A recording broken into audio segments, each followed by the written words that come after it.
regulares. No caso de Beijing, das Olimpíadas, era muita também deslocamento e remoções de bairros inteiros tradicionais, antigos, no interior de Beijing para a construção.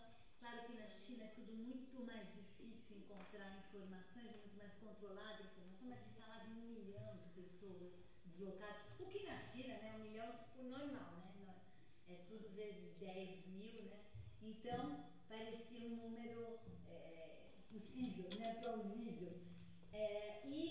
Na África do Sul também muitas denúncias relacionadas a remoções, porque é a relatoria do direito à moradia. Então, em função disso, eu comecei a trabalhar esse tema e resolvi apresentar um relatório temático para o Conselho de Direitos Humanos em Genebra sobre mega eventos de direito à moradia, e comecei a pesquisar como é que isso foi antes, como é que foi em Atlanta, como é que foi em Sydney, como é que foi em Vancouver, o que estava acontecendo, o que é essa história, o que são esses mega eventos, por que tem tanta remoção, e preparei esse relatório temático que foi apresentado no Conselho em 2010, né? Em março de 2010, preparei o relatório em 2009 para apresentar em 2010, e resumidamente o que a gente pode afirmar é que a estratégia de se realizar mega-eventos, ela foi evoluindo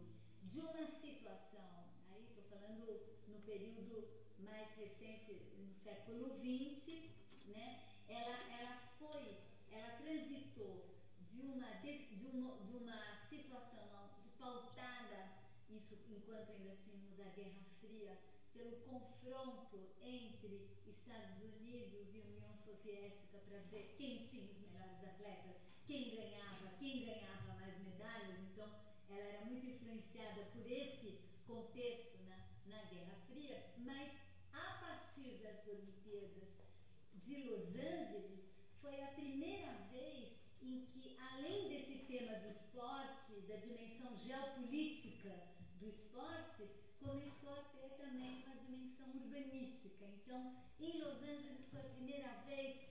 Antes, nessa dimensão da Guerra Fria, ela era basicamente um assunto de governos. O governo organiza, o governo banca, o governo faz tudo, o governo financia, e é um business de governos. A partir de Los Angeles, pela primeira vez, entra a iniciativa privada na produção de uma parte do evento. E no momento em que entra a iniciativa privada no patrocínio e no financiamento e começa a entrar, a gente começa a abrir um flanco dentro desse processo, que é o quanto o capital corporativo multinacional começa a entrar no patrocínio e no financiamento do mega evento, evidentemente ligado a todas as possibilidades de lucro empresarial que o evento vai levar. Paralelamente a isso, na medida em que a gente começou a ampliar os efeitos das possibilidades de transmissão via imagem, via satélite, ao vivo para o mundo inteiro, esses eventos também começaram a se transformar cada vez mais em enormes estandes de venda, na medida em que você consegue atingir um público enorme simultaneamente, internacional. Então, nas estratégias empresariais, isso é absolutamente fundamental, né? São produtos que você vende no estande de venda simultâneo para bilhões de pessoas, no mesmo momento, produtos e marcas, né? Estamos falando também de um processo onde o valor mais importante deixou de estar no objeto produzido e no trabalho contido naquele objeto para ser um valor ligado à marca, ao branding, né? À grife. Então isso também foi transformando essas relações. E isso, Los Angeles é um marco e Barcelona é um segundo marco nos anos 90, aonde não apenas aí já plenamente a ideia de parceria pública e privada e de um poder empresarial nos jogos já estava presente, mas também Barcelona faz toda uma estratégia de renovação da sua infraestrutura urbanística, usando os jogos como alternativa para isso. Evidentemente, se a gente for discutir isso, a gente pode discutir isso um pouco mais para frente, quando se conta a história de Barcelona, não se conta tudo que veio antes dessa história, né? Não se conta que, por exemplo, em Barcelona, mais ou menos 15 anos antes da Olimpíada, o governo socialista ganha a eleição lá pela primeira vez e faz um processo de investimento massivo nas periferias, na melhoria da condição da habitabilidade dos bairros operários, na transformação urbanística dos bairros operários, ganha um processo de transformação urbanística, de qualidade urbanística mais disseminada na cidade para todos e faz um processo de planejamento de reconversão da cidade, de cidade industrial para cidade de serviços na era global, usando então o potencial mobilizador de investimentos públicos que a Olimpíada podia ter,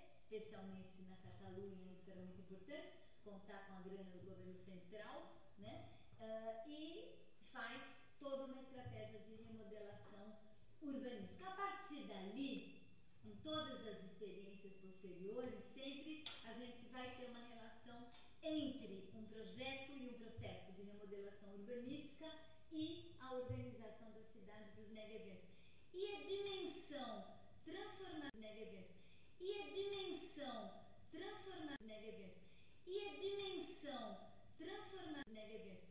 E a dimensão transformada dos mega-eventos. E a dimensão transformada dos mega-eventos. E a dimensão transformada dos mega-eventos. E a dimensão transformada dos mega-eventos. E a dimensão transformada dos mega-eventos. E a dimensão transformada dos mega-eventos. E a dimensão transformada dos mega-eventos. E a dimensão transformada dos mega-eventos. E a dimensão transformada dos mega-eventos. E a dimensão transformada dos mega-eventos. E a dimensão transformada dos mega-eventos. E a dimensão transformada dos mega-eventos. E a dimensão transformada dos mega-eventos. E a dimensão que tem no setor imobiliário, no investimento, no chamado real estate, um elemento fundamental do processo de circuito de valorização financeira. Sempre, né, o setor imobiliário é um setor que tem uma ligação muito importante com o setor financeiro, pela razão, né, pelas razões fundamentais, principalmente porque o ativo imobiliário é um ativo capaz de alavancar mais ainda finanças pela sua capacidade de ser colateral, de ser hipotecado. Então, o que eu estou colocando o contexto que eu estou colocando aqui vai muito além de um país, muito além de uma cidade, muito além de um governo. Ele tem muito a ver com o processo de reposicionamento das cidades e de tentativa de captura das cidades desses investimentos e também das grandes estratégias do capital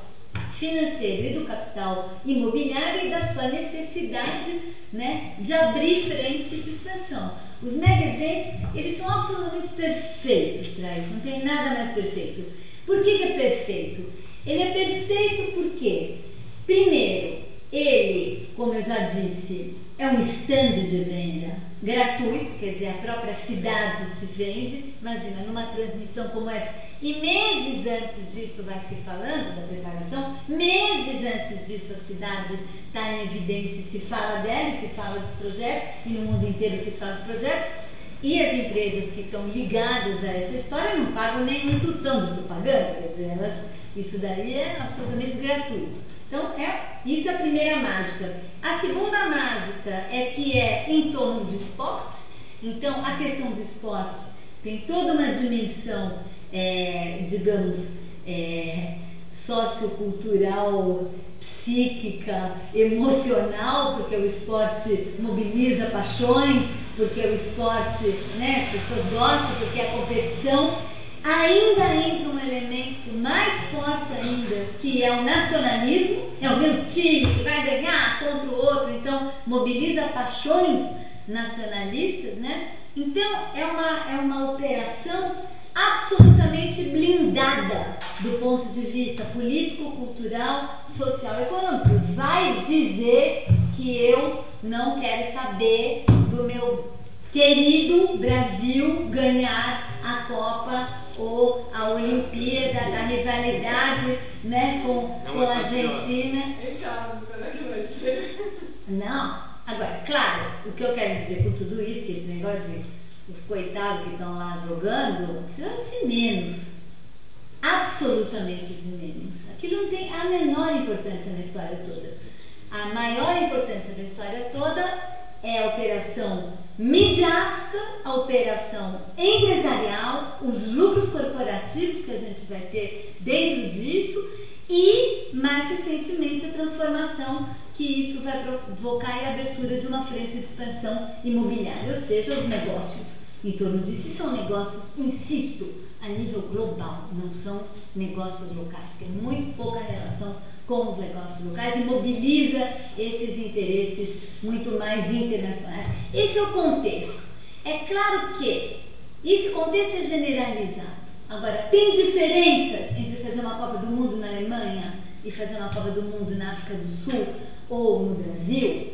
Tem diferenças entre fazer uma Olimpíada em Londres, como a que está sendo feito, e uma Olimpíada no Rio de Janeiro? Do que eu falei até agora são as semelhanças. São as semelhanças. Nesse ponto de vista, são absolutamente iguais. Agora, tem diferenças.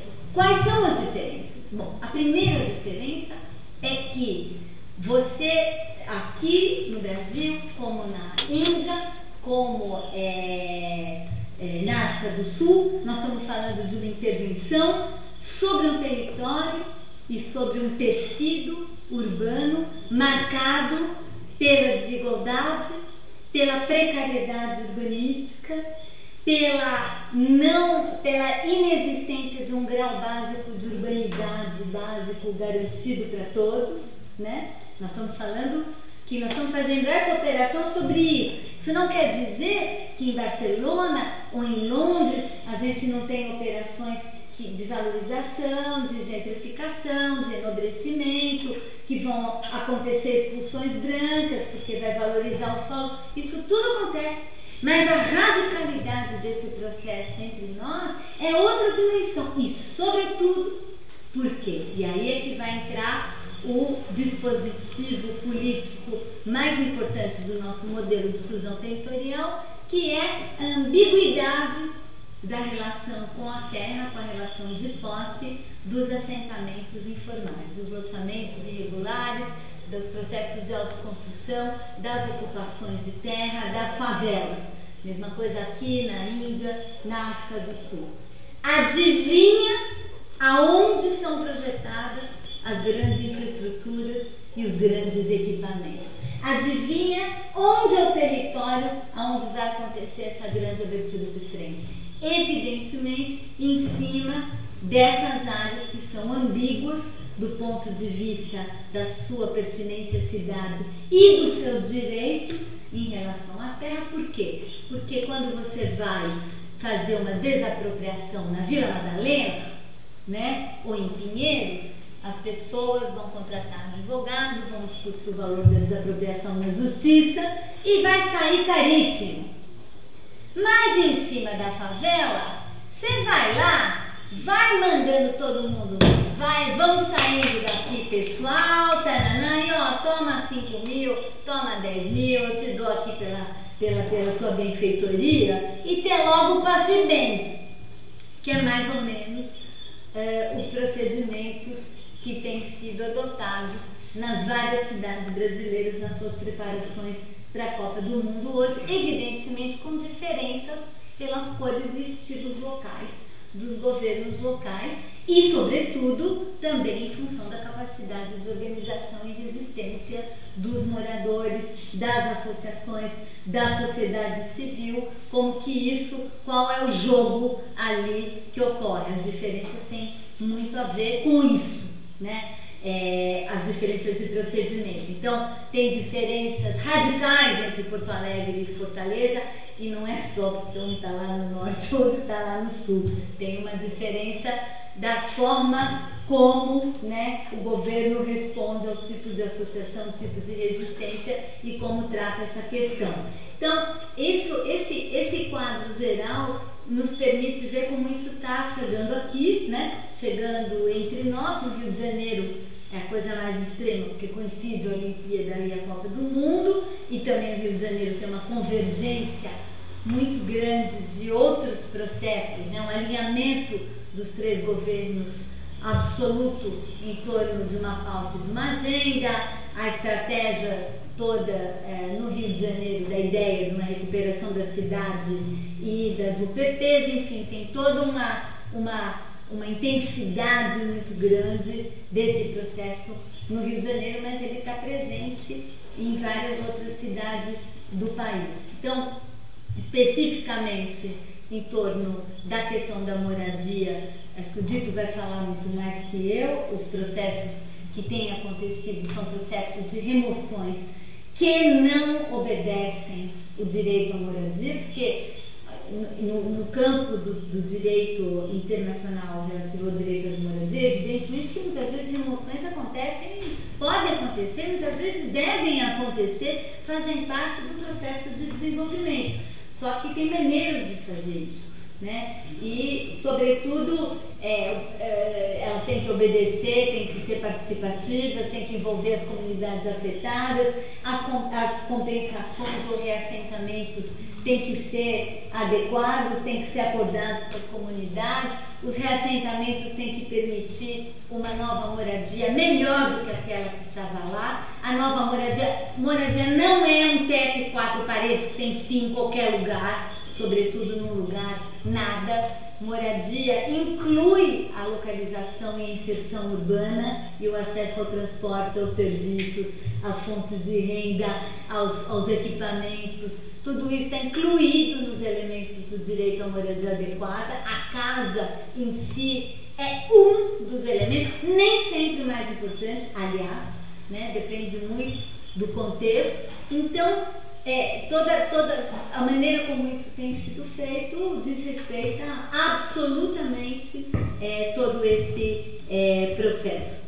Está acontecendo uma organização importante em várias cidades do Brasil, estruturando-se comitês populares da Copa para tentar se contrapor a isso, debater, discutir. Acho que isso também o Dito vai falar melhor ainda do que eu sobre isso. E só a última coisa que eu queria levantar para a gente, para já passar a palavra para o Dito e a gente poder discutir mais entre nós.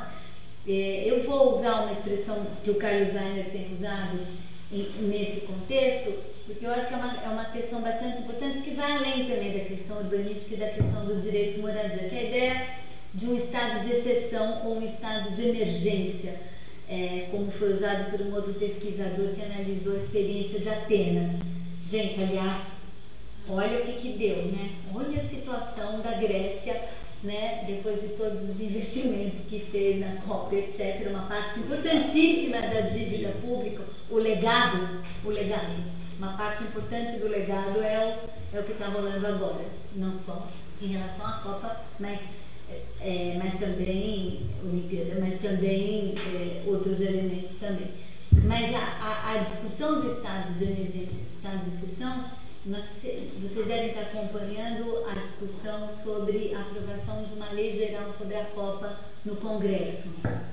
O Vicente Cândido, deputado federal, é o relator dessa lei, está discutindo, essa lei está em processo de debate na Câmara, mas, resumindo, a ideia é que, e se vocês examinarem a lei, eu li com bastante atenção essa lei e outras, ela declara o território como um território onde não se aplicam as regras e as leis definidas daquele país, e sim se aplicam regras e leis definidas no âmbito da FIFA.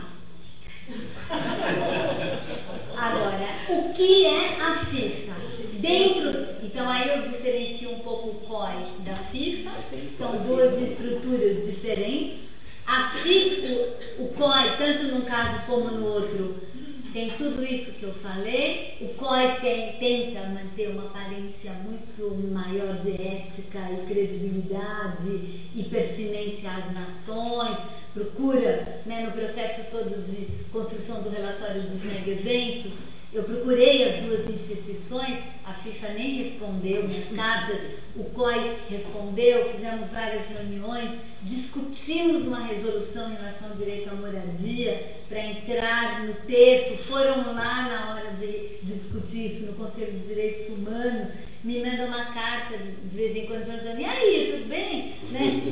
Enfim, disfarçam bem mais, né? Procuram bem mais manter uma certa credibilidade, né? Embora isso na prática não signifique muita coisa, mas a FIFA, dentro desse processo todo do mundo empresarial e corporativo, dos business, é a dona da bola.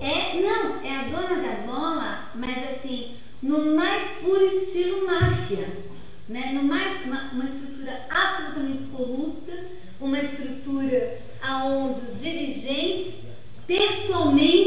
textualmente ganham propina e é 10% do valor de cada estádio, né? É 10%. Por isso é que não pode reformar estádio, porque como eles querem 100 milhões para a FIFA, não dá para justificar como vai 100 milhões de propina para a FIFA numa obra que custe 300. Então tem que custar no mínimo 1 bi para entrar nos 10% regulamentares de propina. Que ninguém reclama, 10% de propina normal, ninguém vai reclamar. Agora, como é que você monta uma propina de 30%, de 35%? E é disso que se trata a discussão sobre reformar ou não estádio, que estádio fazer, que estádio construir. E a FIFA é basicamente isso, né? Não preciso dizer quem é Ricardo Teixeira, quem, né, suas contrapartes, enfim, essa história toda está sendo muito dita. Então, imagina o que é criar um território sob gestão da FIFA. Tem coisas dentro dessa lei, para além dessa coisa do direito à moradia, do tipo assim, você pode declarar território FIFA não apenas a cidade sede dos jogos, mas qualquer outra cidade que, por exemplo, transmita o jogo num telão, numa praça pública, então não sei, um raio de não sei quantos quilômetros em torno do telão é território FIFA. E o território FIFA, eu fico pensando assim, na praia de Copacabana, um cara que vende cerveja na praia não pode botar na cadeira dele Copa do Mundo, Brasil, não sei o que, o símbolo. É proibido. Se ele fizer isso, ele pode ser preso e ele pode ser processado. A FIFA, que tem exclusividade de venda de todo e qualquer produto, só é a marca de cerveja patrocinadora, que pode ser vendida em todo o território FIFA, não é dentro do estádio, é todo em volta do estádio, e muitas outras coisas desse tipo. Quer dizer, é um negócio, tem uma polícia especial, tem regras especiais, tem um judiciário especial. Você pode ficar preso sem ter nenhuma condenação, você pode ter um julgamento sumário, tem coisas desse tipo que estão escritas, né, nesse projeto de lei. Que o relator Vicente Cândido, do PT, conhecido da vice-presidente da Federação de Futebol Paulista. Bom, enfim, eu queria levantar essas questões, porque acho que não entrei diretamente em Itaquera, no Itaquerão, nas obras. Eu quis dar esse contexto mais geral, porque eu acho que dentro dele que dá para a gente entender toda essa questão. Claro, você junta isso com a natureza das relações políticas e sociais de São Paulo, o que é a gestão de São Paulo, né? O que é o tema da moradia em São Paulo, para ver como as coisas estão sendo feitas aqui. Primeiro, a gente tem os planos, os projetos. Os projetos são... Cadê os projetos? Onde estão os projetos executivos? Quem discutiu esses projetos? Quem viu esse projeto? Quem está fazendo esses projetos? Quem está desenhando esses projetos? Né? Não tem informação. Não tem interesse nem do comitê organizador local. Não tem transparência nenhuma, nenhum direito à informação, nada. Aí aparece lá uma maquetinha. Aí aparece a maquete, e aí a gente está fazendo um trabalho de olhar e jogar estou com uma orientanda de TFG fazendo um trabalho sobre isso, ficou lá tentando jogar isso sobre o território. Então, estão sendo abertas avenidas, túneis e passagens em cima de várias comunidades em Itaquera. Elas estão embaixo ali do desenho, não tem uma informação sobre quais são as comunidades atingidas, qual é o projeto para elas, para onde elas vão. As pessoas estão ali em pânico, sem saber o que vai acontecer com elas, sem saber, não tem uma fala sobre isso, e não tem uma fala, eu acho, não é porque estão escondendo, é porque não tem, e eu acho isso mais grave do que ter e esconder das pessoas. Não tem projeto para onde elas vão, não tem nada, é um negócio completamente, absolutamente selvagem, não planejado, não pensado. E isso que está acontecendo aqui em Itaquera, com quase 6.000 moradias envolvidas nos processos de remoção daquilo que a gente já conseguiu ver que cai embaixo bem das avenidas e dos túneis.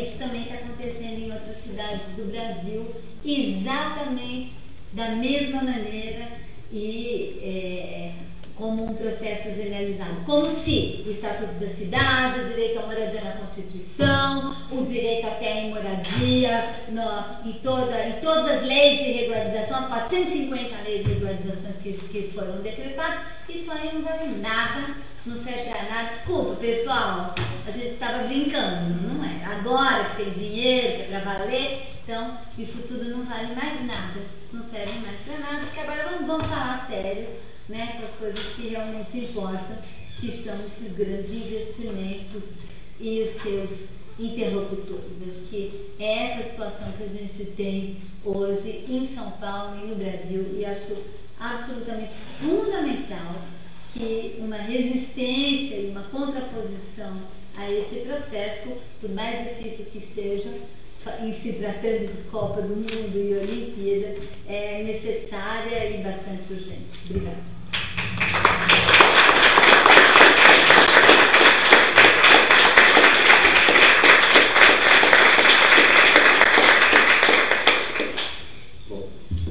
Posso rapidamente falar, antes de você assumir, que nossa transmissão online está acontecendo, está um sucesso, já temos quase 20 pessoas assistindo, sendo que tem gente em Portugal,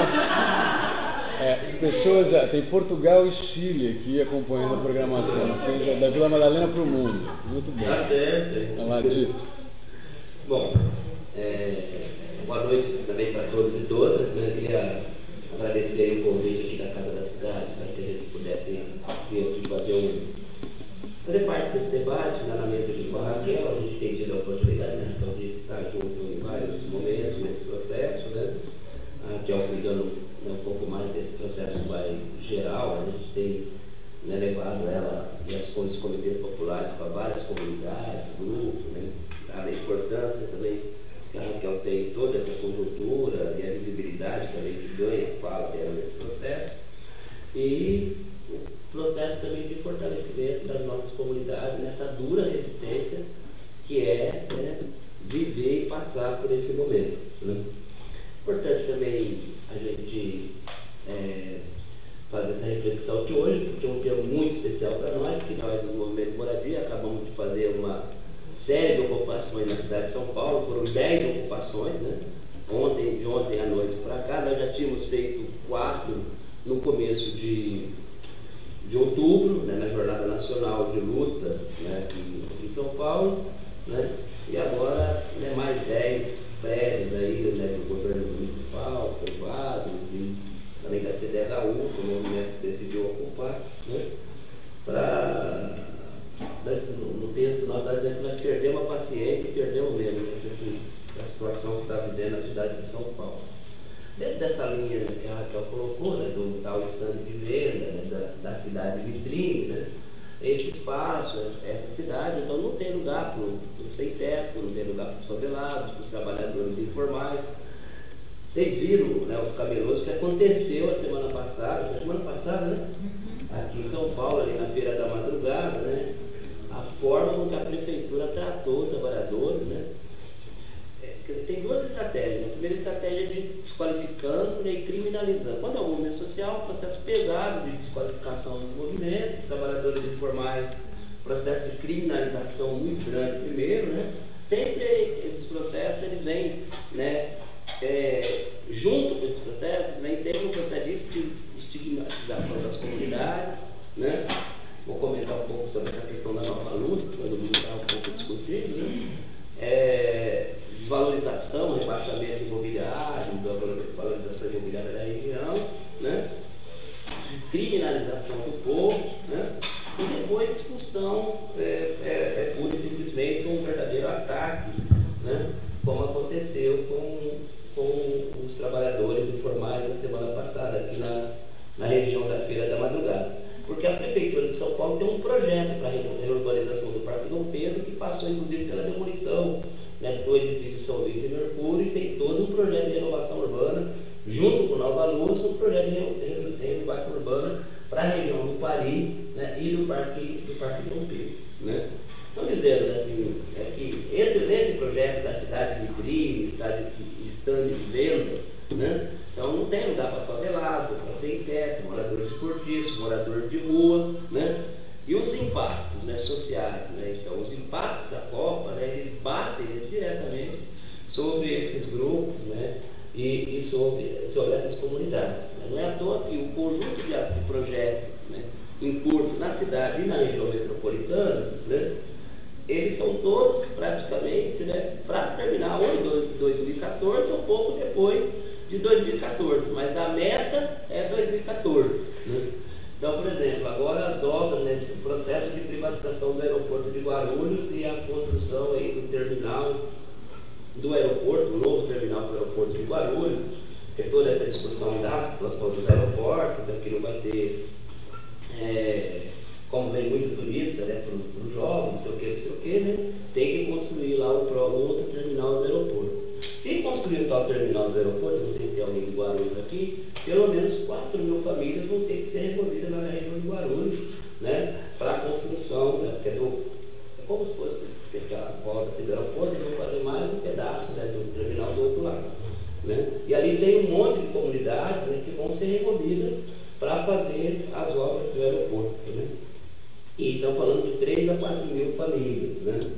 Ou mesmo a extensão, né, das obras do Rodoanel Trecho Norte para chegar até o aeroporto, junto com a obra agora que a Dilma anunciou, né, com o Geraldo Alckmin, com o governador aqui do estado de São Paulo, do tal Ferroanel, né? Mas só as obras do Rodoanel na região, dados oficiais aí da Terça, que vai fazer a obra do Rodoanel, cerca de 5.000 famílias vão ser removidas da região norte. E os movimentos de moradia que estão fazendo plenário, levantamento, foi criado um fórum de resistência ao projeto lá na região e tudo mais, né? Está falando entre 12 a 15.000 famílias. Isso tem impacto direto no processo da obra, do projeto, né? Mas também vai ter os impactos indiretos. Com a elevação e o processo de valorização imobiliária da região, o preço da terra aumenta e as comunidades, né, mesmo aquelas, tem aquela expulsão direta em função da grande obra.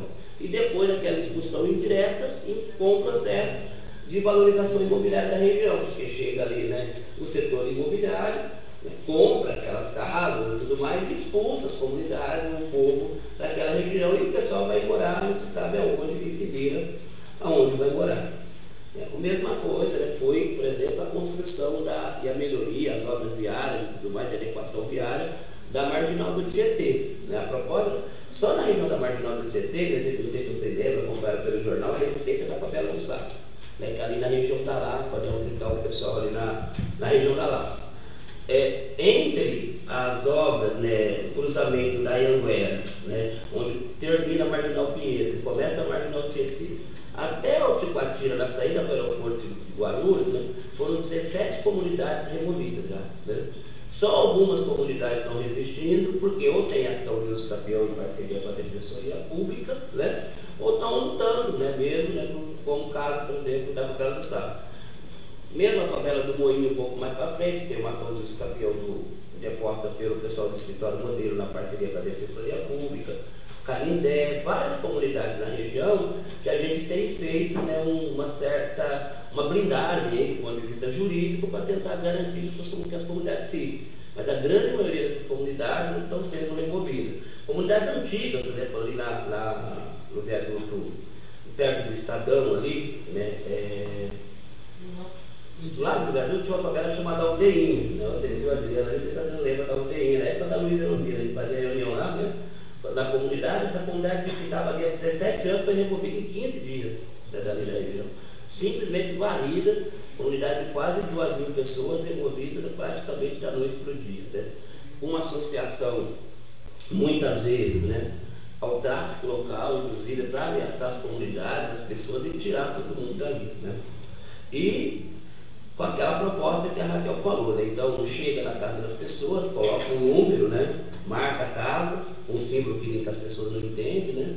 E ameaça, intimida, né, as pessoas a sair das casas. Né?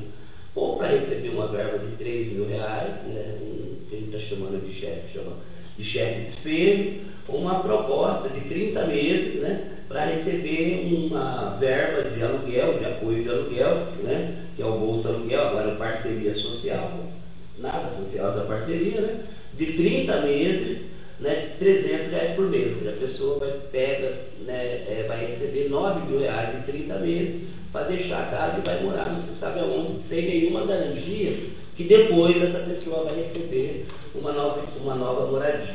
Né? E a compensação ambiental, por exemplo, das obras da Marginal do Tietê, né, foi a proposta de construção do maior parque linear do mundo ali perto da USP Leste, na Várzea do Tietê, que vai despejar mais de 17.000 famílias. Então, esse processo, né, em curso na cidade de São Paulo e na região metropolitana, para se concluir até 2014, ou mesmo passando até 2014, é para transformar a cidade de São Paulo nisso que a Raquel falou, né, num grande estande de venda, né, se possível, o mais rápido possível, sem pobre, sem população em situação de rua, sem ambulante, sem favelado, sem cortiçado, né?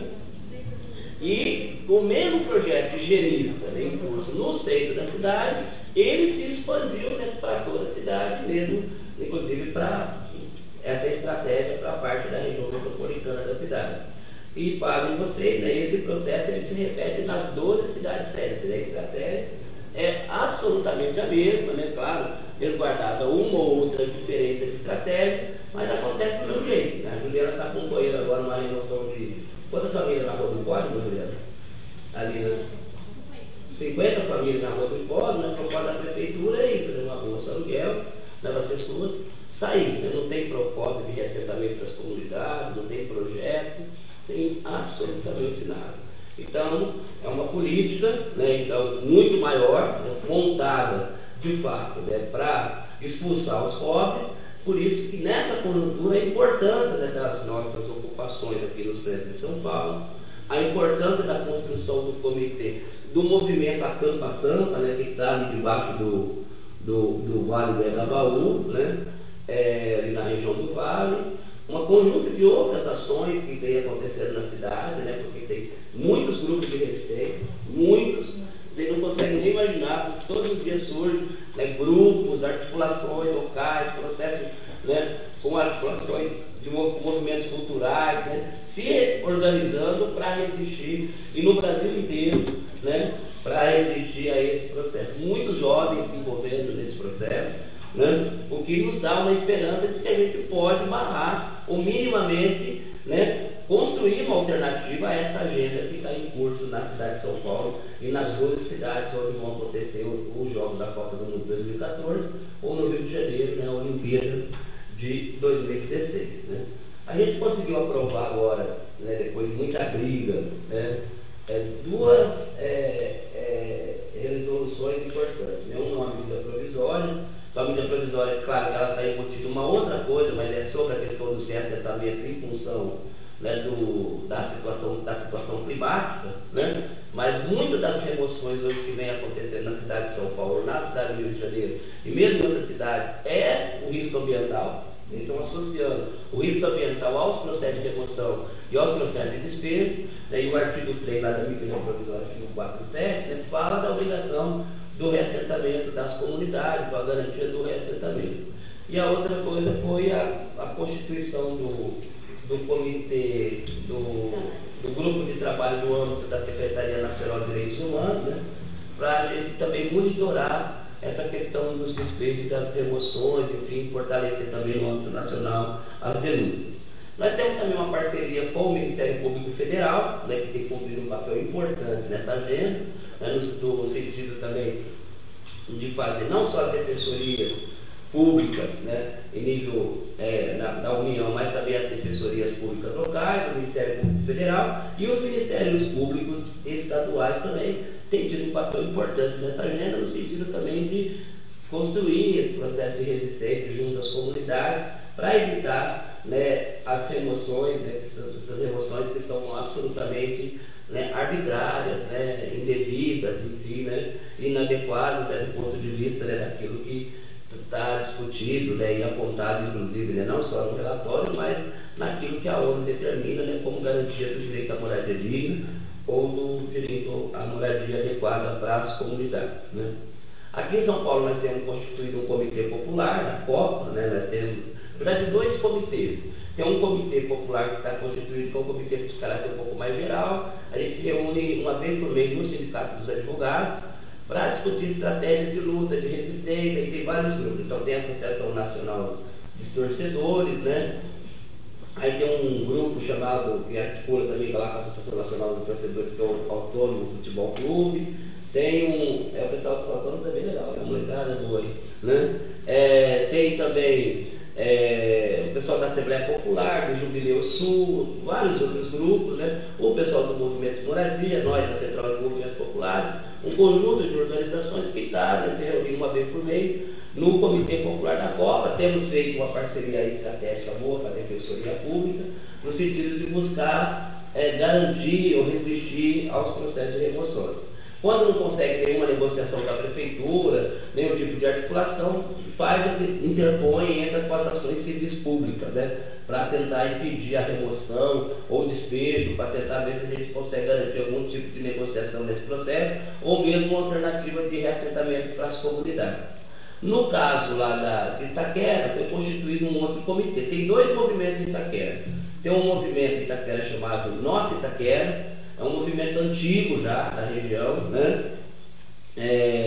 E dentro do Nosso Itaquera, né, tem comerciantes, né? Então tem gente que acha que é isso mesmo, vai fazer uma valorização imobiliária mesmo, tá? Mas uma parte do Nosso Itaquera, que é o pessoal ligado à moradia, né, se articulou um outro grupo, né? Esse muito mais assim, combativo, mais radical, né? Porque é um novo, né? São novos atores que vão surgindo nesse processo, né, que é um comitê chamado Copa para Quem, né?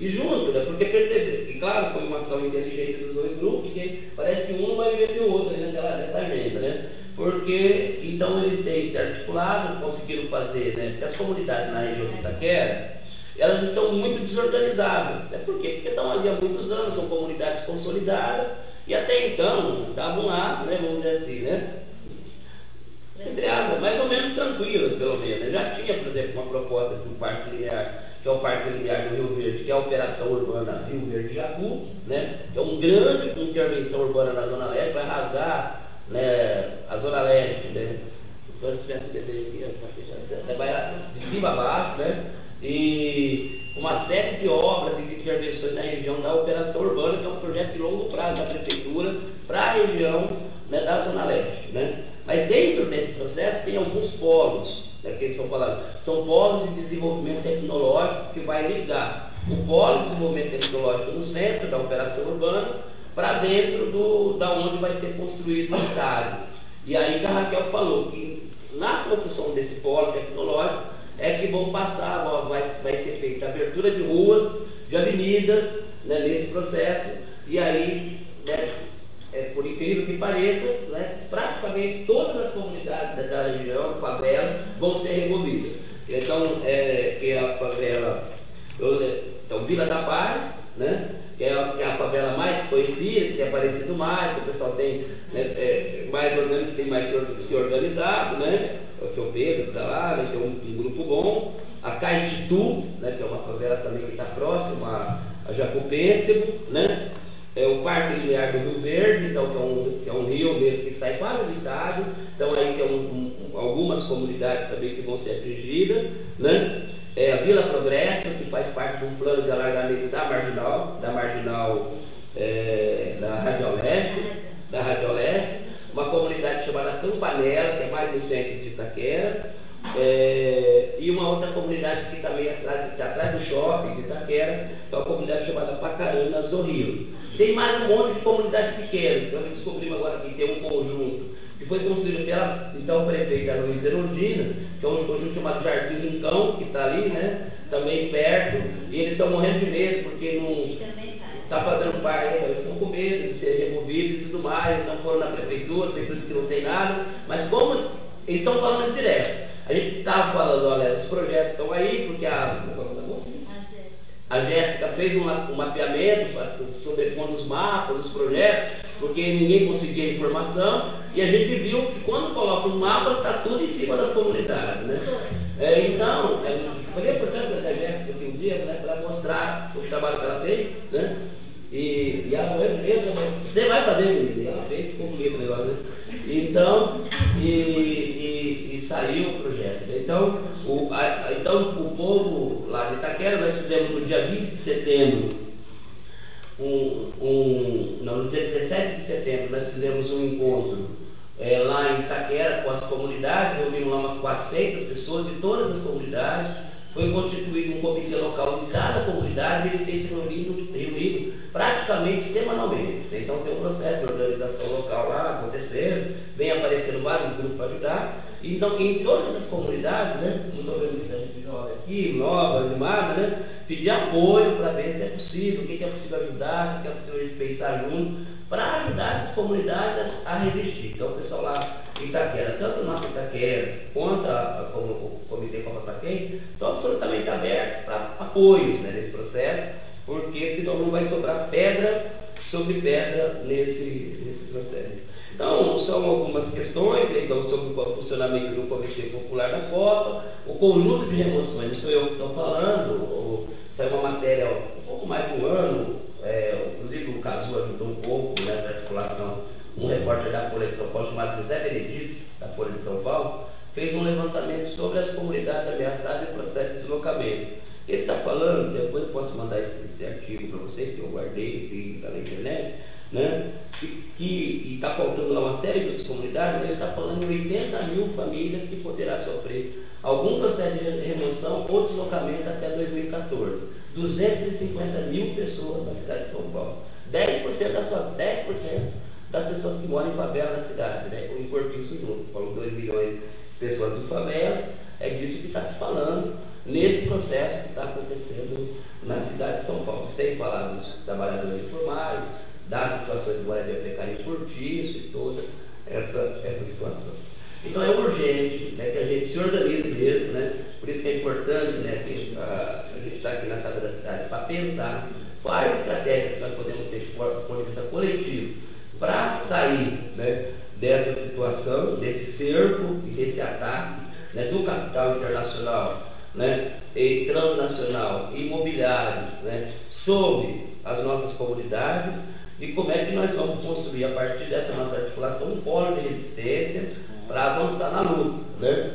E a gente quer, ninguém aqui, né, falou contra a Copa do Mundo, que é importante o evento, do ponto de vista cultural, do ponto de vista, mas o que a gente percebe é que em concomitante ao evento vem uma agenda perversa, né, de ataque às nossas comunidades, ao nosso povo, que a gente não pode de jeito nenhum deixar ocorrer. Considerando que no Brasil, né, nós somos, né, temos o orgulho de dizer que nós temos os movimentos mais organizados, onde a sociedade civil tem mais capacidade de proposição política, então a gente tem condição de avançar numa agenda alternativa, né, inclusive agora acabou de ter o Fórum Social São Paulo. É possível construir uma São Paulo diferente, né, e acho que nós temos que pensar estrategicamente como é que nós vamos fazer para avançar nessa questão. Espaço de participação tem, né? Eu já fiz aqui referência pelo menos de 3 ou 4 espaços importantes de participação que a gente pode contribuir para avançar nessa agenda, e nós estamos, como Movimento Popular, né, eu como parte da Central do Movimento Popular, estamos aí abertos e dispostos, né, para fazer e fortalecer essa construção política. Estou aberto agora para o debate. Obrigado.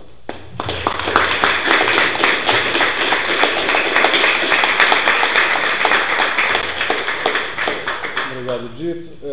Antes de passar para o debate, dizer que a Casa da Cidade, novamente, né, estou muito agradecido à participação de todos vocês. Agora, na sexta-feira, nós teremos um ciclo de debates que está acontecendo na Casa de Jango Alula, reflexões sobre o movimento socialista no Brasil e suas perspectivas. A gente vai receber aqui na Casa da Cidade o Stedley, e a partir das 19h30 também com transmissão online. E no dia 21 agora de novembro nós teremos um debate sobre a financiarização do mercado imobiliário, que vai ter como debatedores a Mariana Fix e o Kazu Nakano. Então estão todos convidados. Aqueles que não puderem, também às 19h30, aqueles que não puderem comparecer fisicamente, acessem, porque agora a gente está tentando extrapolar os muros aqui da casa, mas são todos muito bem-vindos sempre aqui também. Vou pedir para o Adriano ajudar aqui na mediação. Eu fiquei com a dupla tarefa, aí é mais fácil para a gente trabalhar junto. Obrigado.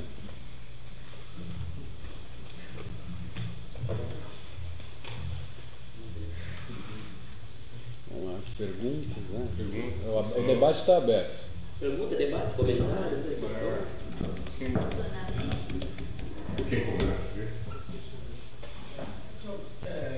Da sua pesquisa, Seu nome?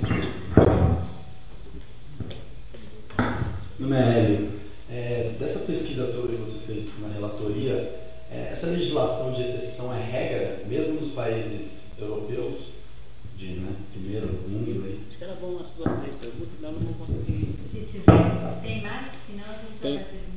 Tem uma aqui.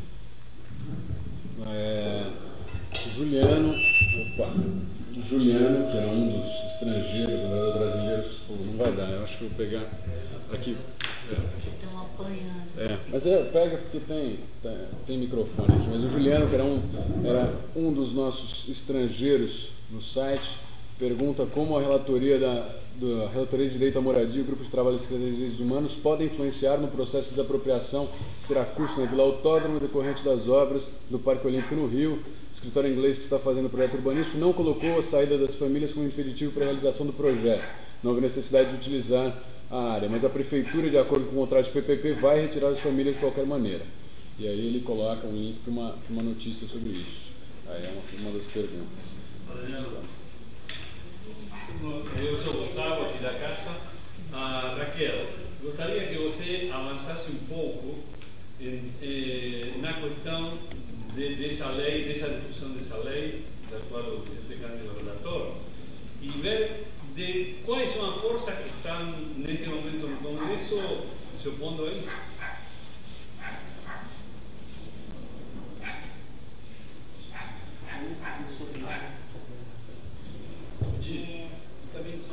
Também informação de onde a gente consegue saber como acontecem as reuniões,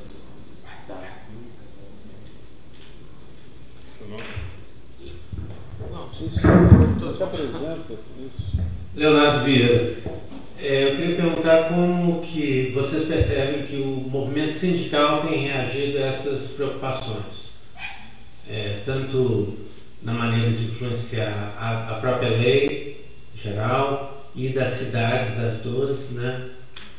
E como tem avançado a comunicação entre o que aconteceu na África do Sul e no Brasil. Parece que a FAS tem acompanhado isso de perto.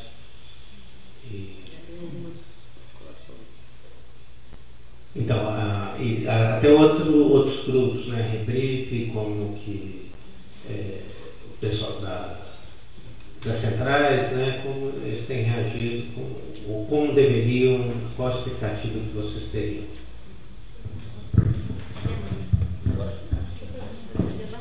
Então, vamos lá. Deixa eu começar por essa questão das leis de estado de exceção e estado de emergência, que são particularmente importantes nas Copas do Mundo, né? porque elas determinam esse espaço por onde circulam os privilégios dos patrocinadores, né, das empresas patrocinadoras e do capital corporativo. Essas leis especiais da Copa, quando o governo apresenta uma proposta de sediar uma Copa do Mundo e ele é escolhido no processo de seleção, ele assume um compromisso com a FIFA. E um dos elementos desse compromisso é justamente construir condições institucionais, legais e jurídicas favoráveis para o evento. E aí há um processo de negociação entre o governo e a própria FIFA e o Congresso, né? Quer dizer, um jogo político ali, para se definir como vão se dar essas questões. Agora, é muito importante notar que, no caso da África do Sul, por exemplo, além da lei geral, que foi discutida e votada no Congresso, semelhante ao que está acontecendo aqui, bastante draconiana, a FIFA ainda estabeleceu leis específicas paralelas com cada uma das cidades-sede. Então, alguns elementos que não conseguiu fazer passar na lei nacional, passou na lei local. Mais draconiana ainda, mais abrindo ainda. Então, esses processos paralelos de discussão com as cidades também estão em curso. Nós não tivemos uma notícia pública disso ainda, mas evidentemente isso está acontecendo, porque um dos elementos fundamentais de tudo isso é a não transparência, né? É um processo que você não tem nenhum tipo de controle público e de que os processos decisórios, os processos de interlocução passam por canais que não são os canais tradicionais dos processos decisórios. Então, né, você não tem muito como captar aonde que isso está acontecendo, em que fórum, quem está discutindo com quem está falando com quem está entrando dentro desse debate. É claro que eu acompanhei, discuti um pouquinho no caso da Alemanha, né, a Alemanha, e essa é a notícia que a gente tem, resistiu muito mais o parlamento alemão a construir essas sessões. A sociedade civil alemã resistiu muito mais. Então, existiram uma lei especial da Copa lá? Sim, mas não é a mesma coisa do que foi na África do Sul, de forma nenhuma. Então, isso depende basicamente da capacidade política local de estabelecer um limite ou de ser sócia da maracutaia. É essa a questão. Então, respondendo um pouco a tua questão, olhando para o panorama político brasileiro, responder essa questão é de responder quem são as forças políticas que são sócias da maracutaia hoje no país e abertas para isso, quem são as forças políticas que existem, né? Como que isso no Congresso, dentro do próprio Congresso Nacional, né? E o futebol e toda a armação que tem em torno do futebol. Então, não é diferente disso. No caso, me surpreendeu, até talvez o Dito tenha mais informação sobre isso, já teve uma chave de braço do governo brasileiro, da Dilma, em relação à FIFA. Já teve uma resistência, no sentido de que o governo brasileiro, ao enviar o projeto de lei para a Câmara, não pegou o projeto de lei que a FIFA escreveu. Várias coisas foram mudadas, foram tiradas. Não aceitou uma série de elementos que a FIFA tinha colocado. Mas tem muitas que estão lá e que estão passando, né? Então, acho que depende muito também dessa discussão ganhar, né? É impressionante como há um silêncio, né? O silêncio sobre isso, né? E um pensamento crítico é absolutamente excepcional, né? Quase não existe um pensamento crítico nos meios de comunicação, nos defensores do Estado de Direito. Cadê a OAB? Cadê os grandes defensores do Estado de Direito? Onde é que eles estão na hora que a gente vai discutir a construção de uma excepcionalidade? Cadê os que falam liberdade, das regras que tem que valer para todos. Então, tá onde? Né? Então, é impressionante o silêncio e qual a capacidade que vai ter de interlocução. Porque a ameaça, a FIFA chantageia o tempo todo. Vocês veem aqui, quando sai uma notícia, não sei quem vai perder a Copa, não vai ter ali a abertura. Aquilo é chantagem para então rapidamente aceitar tudo. Então tem um jogo aí bastante pesado, né, que é feito e que o país fica ali, né, vai ou não vai. A segunda questão, eu não tenho informações agora exatamente como que está acontecendo no Congresso, talvez o Dito pode saber, eu sei que o Vicente Candor relatou, e que ele fez uma reunião hoje com o representante da FIFA, conversou hoje com o representante da FIFA, e que se comprometeu a apresentar um substitutivo no dia 6 de dezembro ou 7 de dezembro, o Congresso, para votar ainda nessa legislatura. E o governo tem maioria, né? Não acho muito difícil isso passar, né?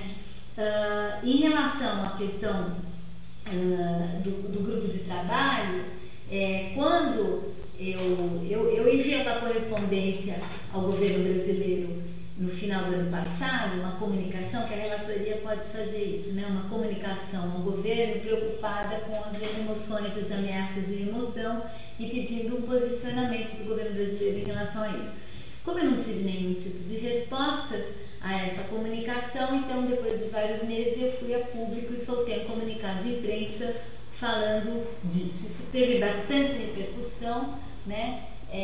Internacional, na imprensa internacional, e aqui no Brasil, e a partir dali a ministra, Secretaria Especial de Direitos Humanos, Maria do Rosário, tomou a iniciativa de organizar um grupo de trabalho, constituir um grupo de trabalho dentro do governo para acompanhar. Mas é o seguinte, o decreto já demorou não sei quantos meses para sair, e o grupo de trabalho nem se organizou ainda, e muito menos começou. Então, esse grupo de trabalho, quando finalmente resolver fiscalizar, já vai ter saído, todo mundo já foi removido e não dá nem para achar mais onde é que estão essas pessoas, né? Então aquele estilo Brasil, que fala, não, mas nós temos um grupo de trabalho dos direitos humanos, com todos os ministérios envolvidos, para acompanhar todo o processo, os movimentos abertos.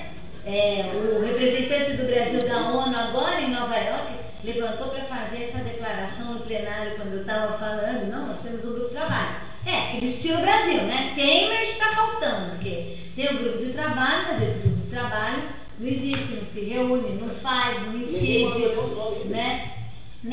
Então, realmente, né? Fica com uma cara de que está acontecendo muita coisa, mas não está. Agora, é claro que essa movimentação toda, isso vai mudando o comportamento. Isso é importante fazer justiça aqui. Por exemplo, em Porto Alegre, a remoção das famílias que foram removidas para a ampliação do aeroporto, como é o nome daquela comunidade do aeroporto de Salgado Filho, foram removidas e a remoção teve um monte de problemas, não ficaram prontos os equipamentos, pessoas foram removidas e não tinha escola, não tinha posto de saúde, atrasou a obra, teve milhões de questões.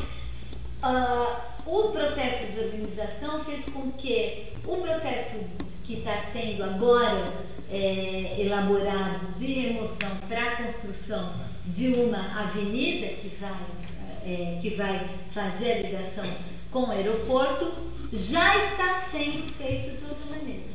Já tem muito mais interlocução com as comunidades, já estão sendo propostas os reassentamentos para terrenos do lado, a menos num raio de 2 quilômetros da avenida. Enfim, não é que essas movimentações todas também são absolutamente inúteis, não é verdade. O mesmo eu posso dizer em relação ao próprio Rio de Janeiro. A história do Rio de Janeiro começou com as remoções sendo feitas pelos subprefeitos para construir os BRTs. Tucanaram o corredor de ônibus, né? Chama Bus Rapid Transit, mas é corredor de ônibus. Então, na hora que para fazer os corredores de ônibus, começaram a remover várias comunidades ali na região do Recreio dos Bandeirantes, Jacarepaguá, naquela região. Então começou sendo feito pelo subprefeito, mas assim, vamos saindo desse chispa, com vídeos, inclusive mostrando o trator da empreiteira que está construindo a reta escavadeira, da empreiteira que está fazendo a obra do corredor, derrubando a casa com as coisas das pessoas dentro da casa. Assim começou. Aí começou toda uma movimentação, uma organização lá no Rio, uma resistência, a história, enfim, começa isso a aparecer, né? Hoje saiu um novo decreto da prefeitura colocando um valor máximo de indenização muito maior, dobrando, era um valor máximo de indenização de R$40 mil, saiu um novo decreto que o valor passou para R$80 mil, valores de indenização desses assentamentos, colocando mais condicionalidades, enfim, isso vai também aqui e ali abrindo um espaço, né, para se discutir.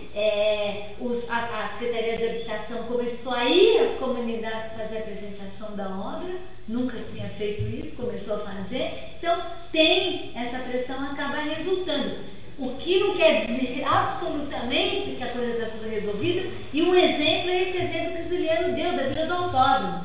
Nem a Econ, que é o escritório inglês, que ganhou a licitação para fazer o projeto ali, ganhou o projeto da Vila Olímpica, nem ela propôs a remoção da Vila do Autódromo.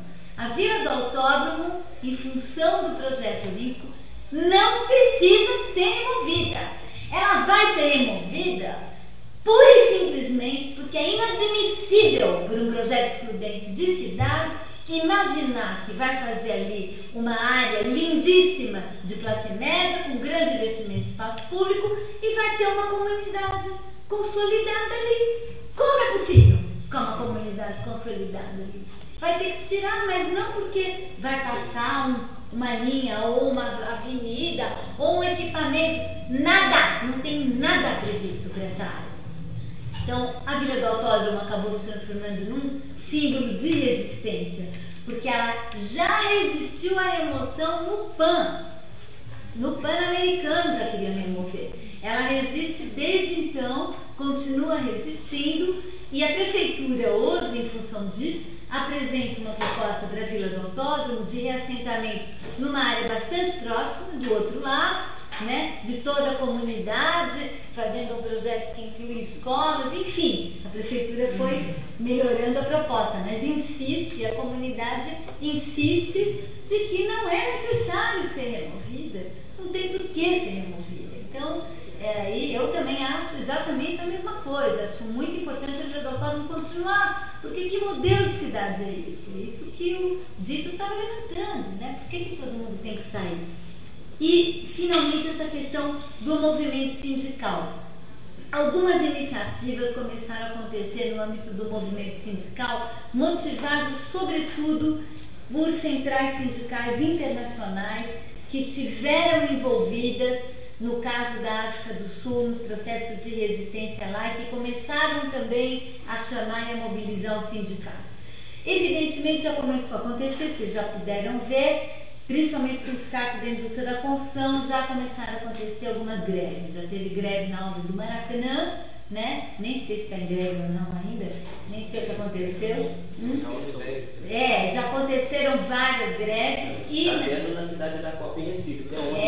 E na África do Sul, um dos elementos mais importantes da resistência foi justamente a articulação do movimento sindical com o movimento de moradia, com os trabalhadores informais, os camelôs.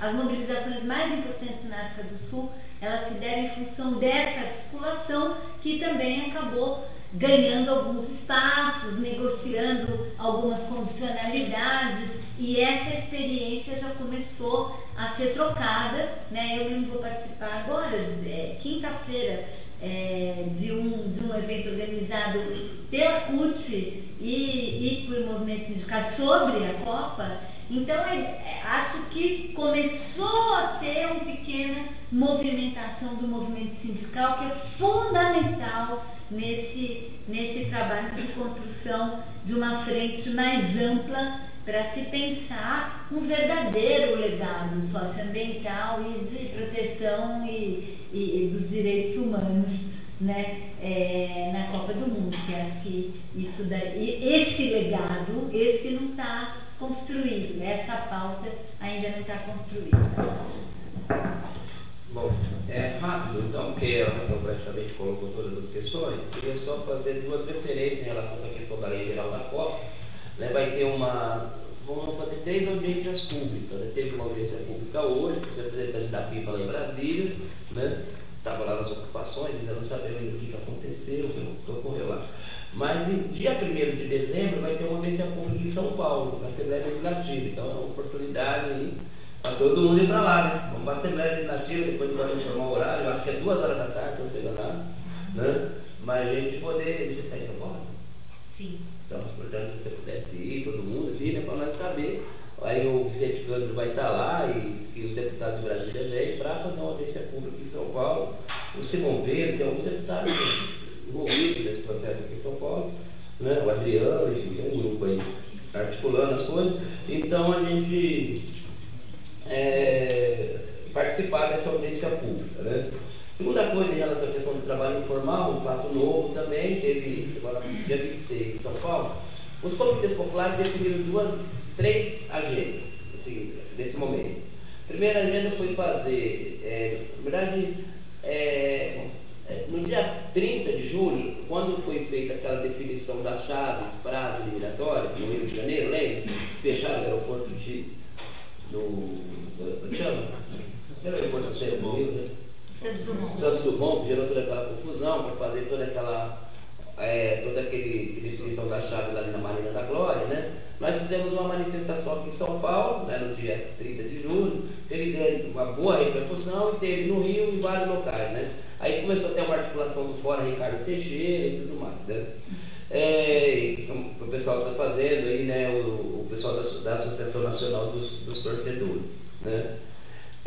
Depois a gente teve agora, no dia 23 de outubro até o dia 30, uma série de mobilizações de formação, de articulação interna dos comitês. Teve seminários, oficinas locais, todo o Brasil foi realizado. Tem os comitês, 12 comitês populares, que começou, né, a Raquel articulou um seminário em parceria com os estudantes da USP aqui em São Paulo, né, e convidou várias pessoas do Brasil. A partir daí decidiu, aprovamos em dezembro do ano passado, esse processo começou, né, em novembro, né? A gente articulou então os comitês populares da Copa. E o pessoal do Jubileu Sul, da Assembleia Popular, também fez um seminário no Rio de Janeiro, a partir da Rede Mega Eventos. E juntou esses comitês e virou um comitê nacional. E a partir daí também se propôs a criação dos comitês locais populares. Nos comitês populares aqui em São Paulo, nós temos reunião toda a primeira sexta-feira do mês, no Sindicato dos Advogados, às 10 horas da manhã. Então é uma reunião do Comitê Popular para definir as estratégias aqui na cidade de São Paulo.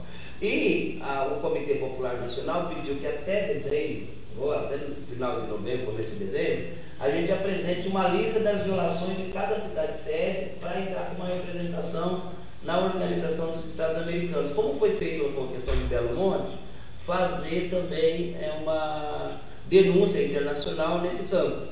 E nós temos ali a Raquel, né, nesse momento, né, e outras pessoas, tem tido lá na Comissão de Direitos Humanos da ONU, tem tido um papel importante nesse processo de visibilização das denúncias. Por isso que é fundamental a gente preparar o dossiê, né, então, para a gente poder fazer a denúncia, né, na OEA, né?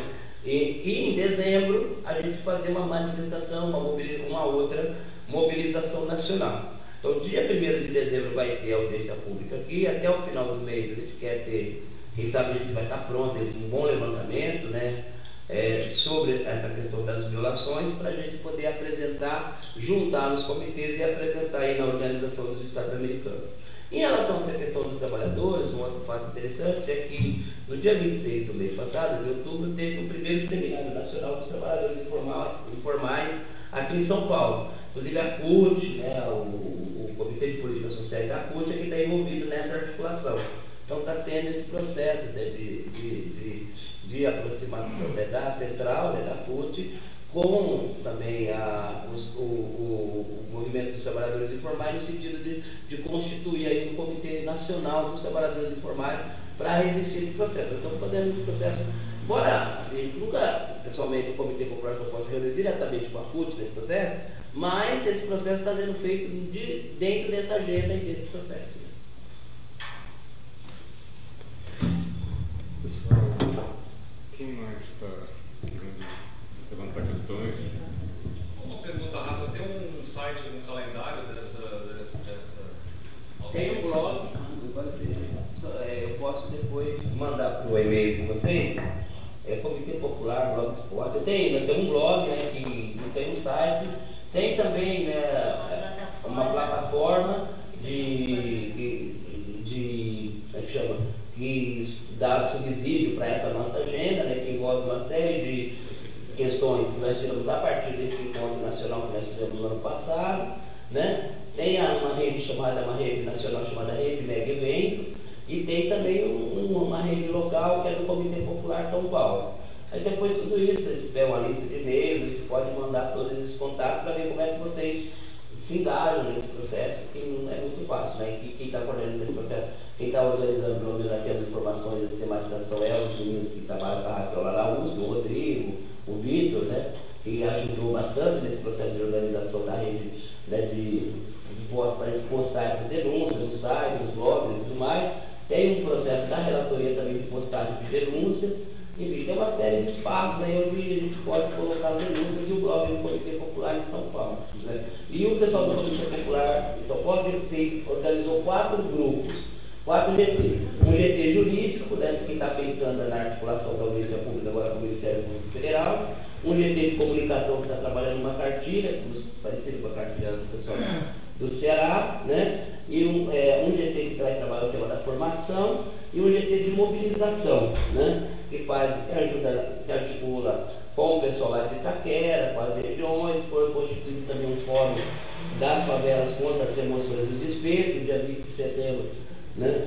A gente conseguiu fazer uma manifestação, entramos com uma representação no Ministério Público em São Paulo, e o Ministério Público está fazendo abriu um procedimento e constituiu uma força-tarefa do Ministério Público de São Paulo para acompanhar a questão da Copa, né? E foi feito também o Freitas, que é do MP em São Paulo, ele conseguiu assinar um termo de ajustamento de conduta com o Corinthians, né, para destinar uma parte dos recursos do uso do espaço público, que é o espaço lá de Itaquera. Não é muito dinheiro diante desse monte de dinheiro, mas é um dinheiro que as comunidades, inclusive, podem apresentar como usar. Por exemplo, o Corinthians tem que pagar, né, devolver como contrapartida, 12 milhões de reais para o fundo local, para gastar na própria região de Itaquera, né, a partir desse termo de ajustamento de conduta. Eu posso disponibilizar o termo de ajustamento de conduta também para vocês, porque ele tem a foto. Aqui o pessoal online aqui. Dirigido para a Casa da Cidade, todas as Nós informações. vamos passar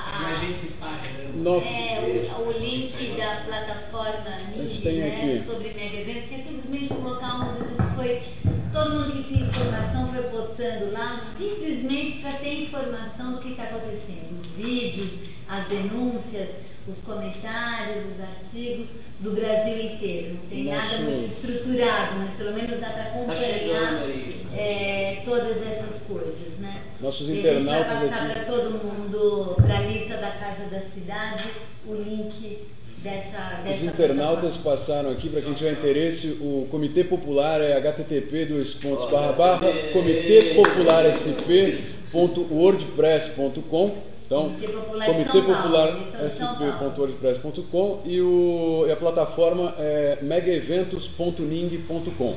Tá vendo? Desculpem, muito bom. A coisa é que agora assim, eu estou ainda entusiasmado com a interatividade. Muito legal. Bom.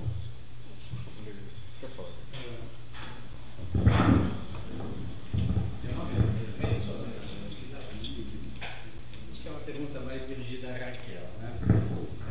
O Brasil é um paraíso fiscal do sistema financeiro internacional, correto? Pela taxa de juros, né? Exatamente. Qual é a coordenação da escolha do Brasil enquanto sede e enquanto a aplicação desse dinheiro internacional, do capital financeiro, que a gente presencia que está em crise, entre aspas, sabendo que o sistema financeiro está abarrotado de dinheiro. Haja visto que todos nós que temos em conta em banco, eles caçam a gente de formas e formas para dar, entre aspas, dinheiro para nós. A juros altos, obviamente. Qual é a relação da escolha do Brasil para esses eventos? Mais alguma pergunta?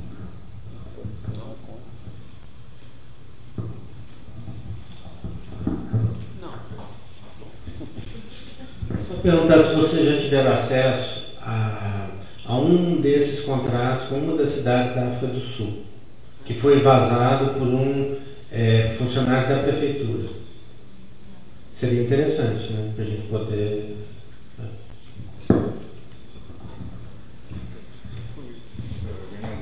Emendando mais uma questão. Como que está a articulação com os parlamentos municipais, estaduais e Congresso? Se tem alguma...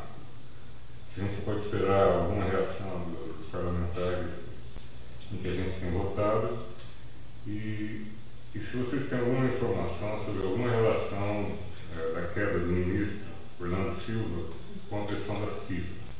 Isso aí foi aventado, logo que começaram a surgir os problemas, a FIFA falou que já teria um novo interlocutor e teve gente que colocou isso como uma forma de pressão, um resultado de uma pressão muito forte que a FIFA teria. O bombardeio em torno dele teria crescido em função de uma pressão exercida pela FIFA e uma forma de mostrar que quem tem força no pedaço um dos interlocutores da FIFA, um governo brasileiro, falou que logo estaria conversando com quem o governo indicasse, enquanto o ministro ainda era ministro. Foi uma coisa muito esquisita e toda a mídia divulgou. Não sei se vocês têm alguma informação a respeito. Eu tenho uma pergunta, na verdade, a alegria muito grande no Brasil ter a Copa, a alegria muito grande no Brasil ter as Olimpíadas. Vocês encaram esses dois grandes eventos como um erro brasileiro ou acham que é possível fazer desses dois grandes eventos ainda algo que seja muito válido para o país, não só pela felicidade então do povo que assistirá aos jogos, terá proximidade então de tudo isso, mas também para os cidadãos que vão poder usufruir de alguma melhoria por conta dessas obras?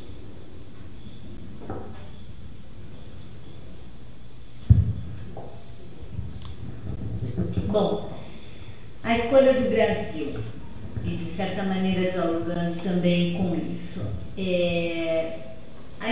o Brasil claramente pleiteou, né? O Brasil pleiteou.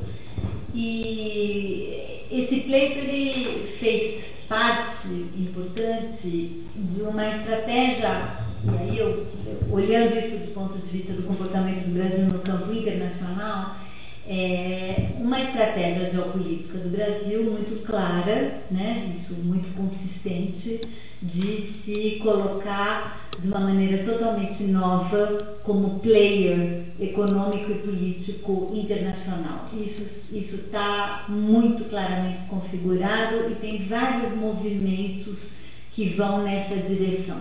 É um movimento de uma política externa bastante agressiva, no sentido de se colocar dentro dos processos como uma espécie de liderança dos países não desenvolvidos ou dos países do Sul, incluindo emergentes e menos desenvolvidos, quer dizer, uma grande frente anti aquela hegemonia histórica no campo internacional, político e econômico constituído pela América do Norte e Europa, basicamente, e Japão, né? Esse eixo que nesse momento é um eixo que passa por uma enorme crise, né? Uma grande crise, não apenas, eu diria, né? Não é apenas uma crise econômica, é uma crise muito mais profunda mesmo, sistêmica, de modelo cultural, de modelo político, de degradação da noção de recurso. Tem N componentes ali, mas nós estamos falando de um bloco histórico que hegemoniza o planeta há vários séculos, né? E conduz o destino do planeta há vários séculos, são muitos séculos, com diferentes polos hegemônicos ao longo da história, a Inglaterra, os Estados Unidos, a França, o bloco, a Europa. Nós estamos falando, e eu vejo o Brasil se colocando nessa posição como uma espécie de liderança que, em conjunto com outros países do Sul, emergentes, não desenvolvidos, especialmente a África do Sul, a Índia e a China, que são as principais novas potências econômicas, cada uma no seu continente, lideram, né, essa nova configuração. Não é por acaso que nesses 4 países tem Copa Olimpíada. Isso tem a ver, e eu não vou esquecer nunca uma cena, para mim caiu a ficha quando eu apresentei o relatório dos mega eventos, e no relatório geral eu falava da África do Sul e das violações. Eu tomei um pau do representante lá da África do Sul no plenário, o cara queria me matar.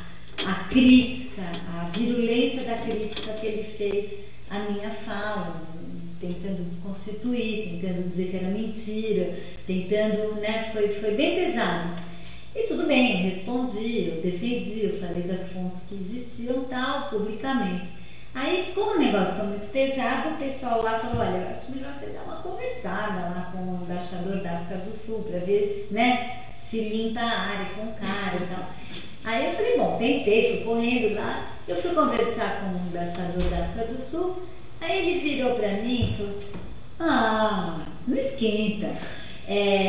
Na verdade, você não percebeu qual é o negócio? É o seguinte, aqui nessa geopolítica aqui, internacional, é muito importante para os países europeus e para a América do Norte desqualificar o nosso país como um país capaz de fazer um evento, de produzir isso, de ser sério, um país sério, né?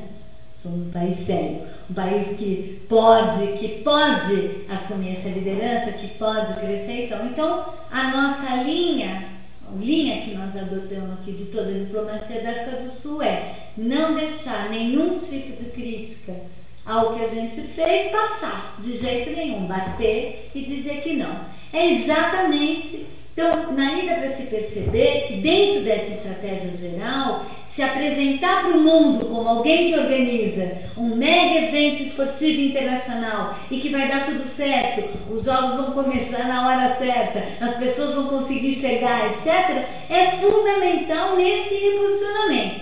É óbvio que há um realinhamento dos grandes capitais internacionais e do capital financeiro internacional que precisa disso, porque diante da decadência dos mercados americanos e europeus, qual é a alternativa? Essa é a alternativa, o Brasil é a bola da vez. Então tem uma ligação muito direta, sim, né?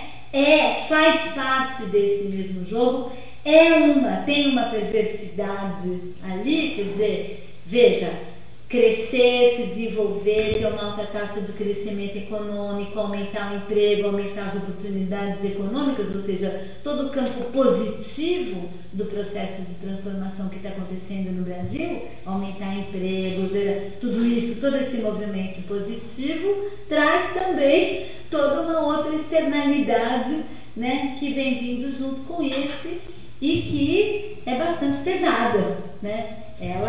A pergunta que eu acho fundamental fazer é em que medida nós vamos conseguir manter, né, uma construção de cidadania e democracia e de respeito aos direitos humanos, que foi fundamental na construção da nossa trajetória nos últimos 30 anos, que foi o que a gente fez, que foi inclusive o que levou o Lula a ganhar a presidência e começar a implantar reformas importantes no país, né? Se isso era o caminho para chegar lá e agora, desculpa pessoal, não é mais por aí, ou se nós vamos ter a capacidade de incidir e nós vamos ser a bola da vez, mas nós vamos ser a bola da vez não para repetir as atrocidades que foram feitas, né, nesses outros países. Nós vamos ser a bola da vez para construir um outro modelo. Eu acho que essa questão não é uma questão que está decidida. Eu acho que é uma questão que está pautada, que tem um ponto de interrogação na nossa frente, e acho que nós temos que ter a capacidade de dizer. Por isso que eu diria, nós temos que lutar por um legado socioambiental e de proteção e defesa dos direitos no Brasil como legado fundamental da Copa e da Olimpíada. Eu não desisti de falar isso. Não é só resistir. É mais que isso. Qual é a nossa proposta? Só tem FIFA e CBF de interlocutor e empreiteira para conversar sobre esse assunto? Só, mais nada. Ninguém mais vai conversar sobre esse assunto e dizer o que queremos com esse evento. Acho que nós também estamos muito responsáveis, nós estamos calados. Nós temos que pegar a bola, né, nesse jogo e começar a dizer o que queremos com a Copa e com a Olimpíada, além de se divertir e assistir futebol, etc. Né? Acho que isso é uma questão. Em relação a essa questão do Orlando, eu realmente não tenho nenhuma informação. A única coisa que eu posso dizer, acompanhando esse processo todo, é que houve e ainda há, né, muita disputa interna dentro do governo para quem é o player fundamental nos processos decisórios sobre a Copa e a Olimpíada. Não é fácil, porque entre Ministério do Esporte, Autoridade Olímpica, Comitê, os ministérios envolvidos, tem muita disputa, sempre teve muita disputa, desde o começo. Quer dizer, a ideia de criar uma autoridade olímpica teve muita reação contrária do Ministério do Esporte, que achava que ele que devia conduzir o processo. Enfim, tem muita guerra aí de poder, né, interno, para ver quem é que domina isso e quem consegue influenciar esses processos decisórios. Mas eu não tenho nenhuma informação de que poderia ter qualquer vínculo disso, relação disso em relação à queda do ministro Orlando e tudo que aconteceu em função disso. Não acho, realmente não sei responder isso.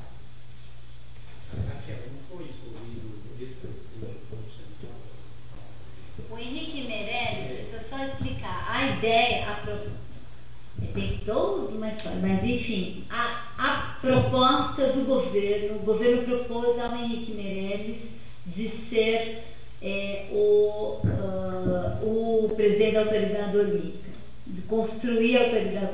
Quando ele saiu do Banco Central, essa foi a proposta feita para ele. Simultaneamente, essa proposta, nesse mesmo momento, essa autoridade olímpica, na montagem do processo, perdeu uma parte importante do seu âmbito e da sua competência, ou seja, ela que concentraria tudo, deixou de concentrar tudo. Parece que esse teria sido o motivo principal por que o Henrique Meirelles não quis. O Henrique Meirelles não quis, falou não, né? Havia sido sondado, estava disposto, etc., e falou não, e acabou sendo o Márcio Fortes. E eu não vou falar mais nada.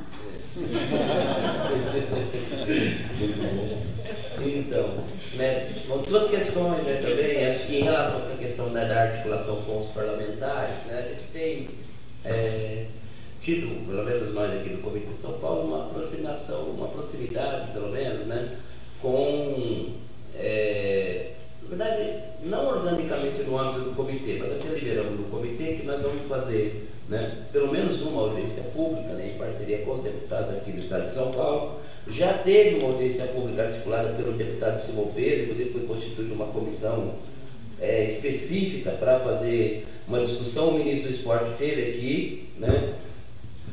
Estava sendo preparada lá uma grande festa na Assembleia Legislativa, nós fomos lá colocar areia na festa, né?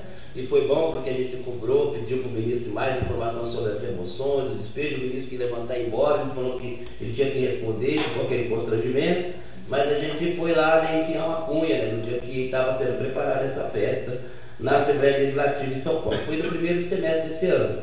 Depois o ministro Orlando Silva teve em São Paulo também numa articulação com o FEA, né, que organizou, né, a Federação Nacional aí dos Arquitetos, organizou uma série de audiências públicas pelo Brasil afora. E aqui em São Paulo agora nós estamos discutindo a possibilidade de uma outra audiência pública, né?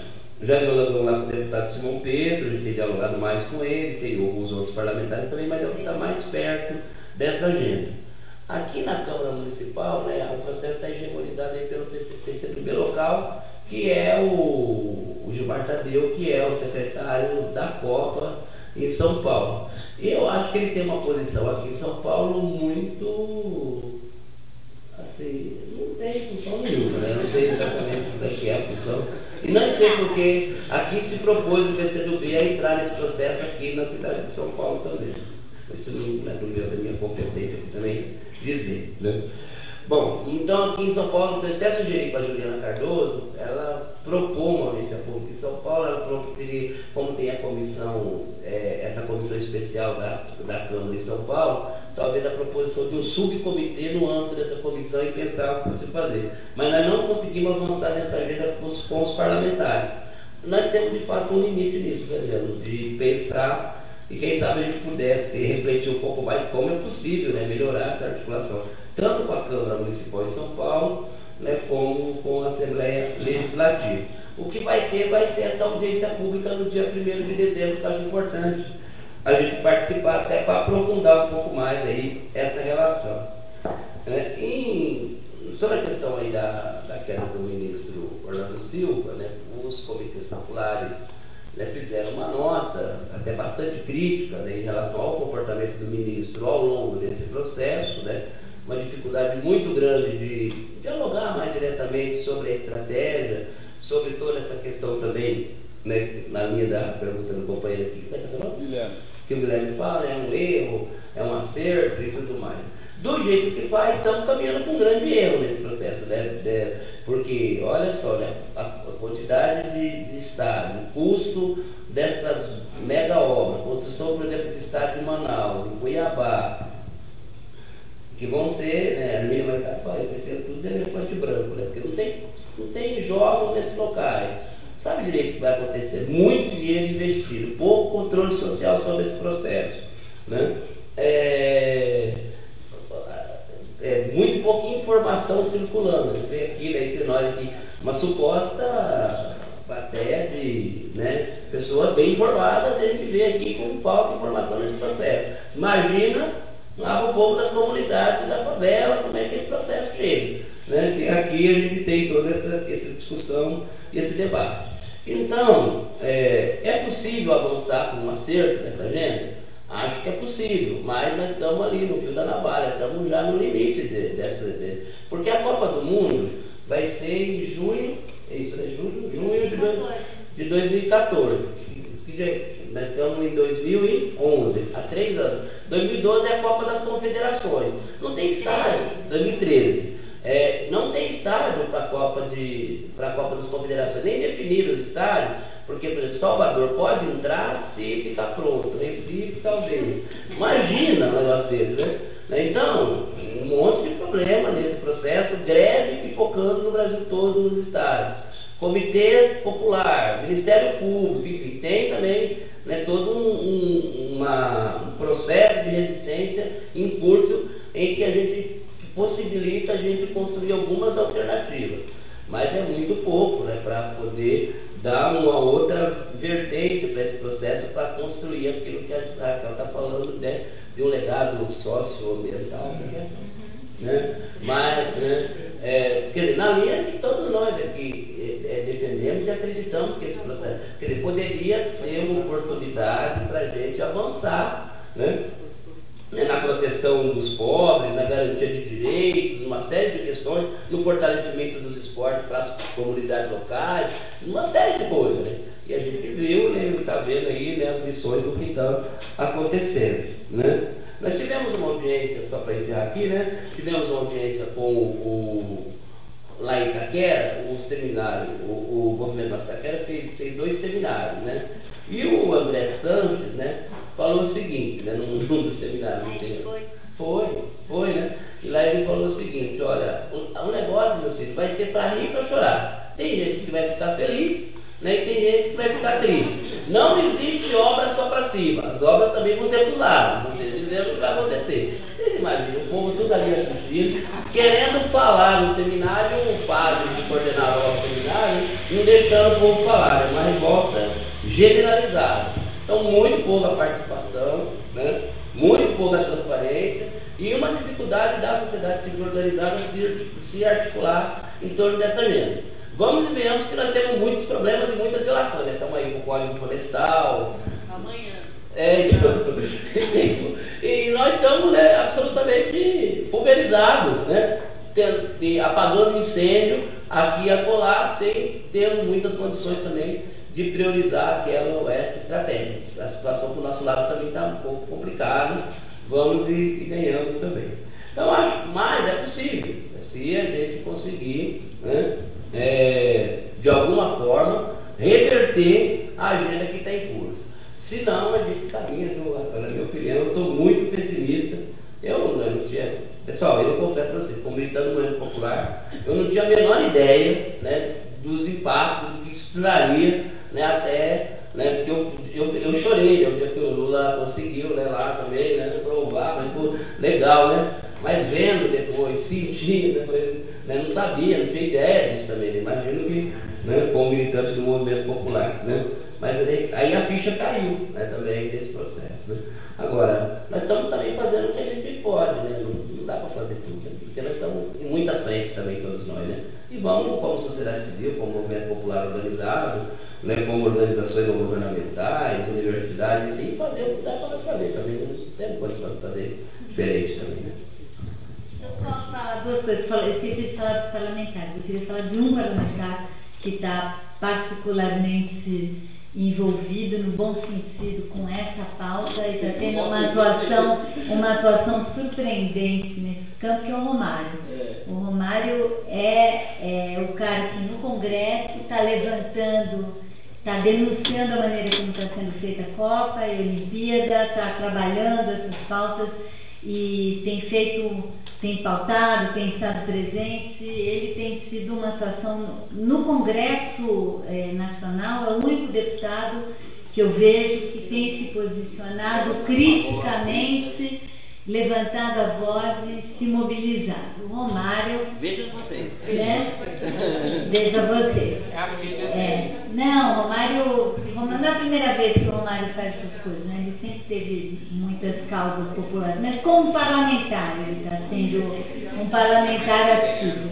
E a outra coisa que, quando você falou, eu lembrei, para a gente pensar também das experiências, em Vancouver, quando foi a Olimpíada, sede das Olimpíadas de Inverno, que a gente também não dá muita bola, mas é bem grande também, né? Porque a gente é um mega evento, um super mega evento. Aqui, como não neva, né? A gente não tem equipe de esqui, então a gente não está nem aí para a Olimpíada de Inverno. Mas é muito grande, né?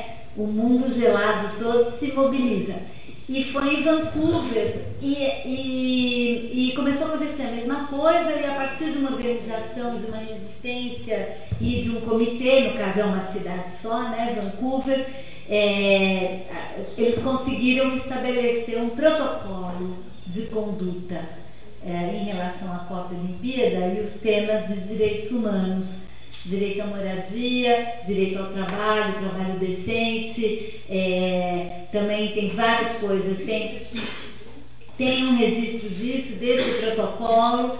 E eu quando vou nos lugares e visitar as comunidades, eu sempre também vou conversar com o prefeito, o governador, vou conversar com o Ministério Público, tento sempre ver se abre um espaço e sugerir de que em cada cidade se construa um protocolo local e que esse protocolo local coloque coisas básicas que nessa cidade precisam acontecer em relação à proteção e respeito de direitos humanos. Não é, além de trabalho informal, além da questão do trabalho em geral, do direito ao trabalho e do direito à moradia, também tem toda uma questão em relação a tráfico de crianças, adolescentes, mulheres para tráfico sexual. Isso é uma coisa muito grave que acontece também nos eventos, que aumenta para burro a prostituição e aí tudo, turismo sexual, aí tem um monte de coisa também no campo de violação, inclusive em relação a criança e adolescente. Então isso também é um campo interessante de trabalho para se preparar e evitar que essas coisas possam acontecer.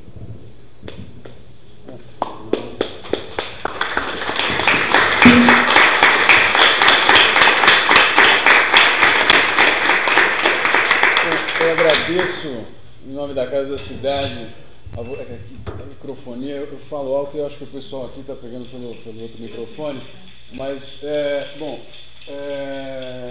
a Casa da Cidade agradece imensamente a presença de ambos, do Dito, da CMP, da Raquel Ronick, de todos vocês, com a ideia de sempre alimentar um pouco mais o pensamento sobre a cidade, as coisas interessantes que a gente acaba não conseguindo discutir sempre, mas aqui é um espaço para isso. Então, aqueles que acompanham a casa, que bom, a gente está aí tentando inovar. Aqueles que estão chegando por aí, por favor, vejam, proponham, estejam presentes. O Gustavo acho que vai dar um informe da nossa rádio, que a gente tem aí uma proposta interessante. Sabe que a Casa da Cidade conseguiu a primeira rádio comunitária aqui da região e a gente no site, vocês podem acessar, estamos tendo reuniões toda essa semana e serão bem-vindos porque hay que construir entre todos, não dá para um pequeno grupo. Então, todas as quinta-feiras a gente faz reuniões da rádio comunitária e esperamos vocês. Guilherme, só uma questão, né, também, eu queria fazer um convite aí para vocês, também para os internautas aqui de São Paulo, que estão aí da região, né, região metropolitana aqui de São Paulo, que possam aí fazer uma visita aí às nossas ocupações, né, que está bombando, não está aí, né, e pedir para a Raquel também, se ela puder dar uma passadinha, a vida dela é muito agitada, né, mas a gente pedir que ela possa, muito importante. E se vocês puderem, parte das ocupações estão concentradas ali na Avenida Ipiranga da São João, né? Então, bem um local simbólico também da cidade, e seria muito importante que vocês pudessem passar por lá, manifestar solidariedade, enfim, né? Estar lá com o povo lá, que é bom, é muito importante. Uma saudação. Então, hoje a Margarete esteve lá, né, Margarete? Estava bom, né? Não, e uma saudação, porque é uma resistência. É uma salva de palmas para o povo que está lá na ocupação, né?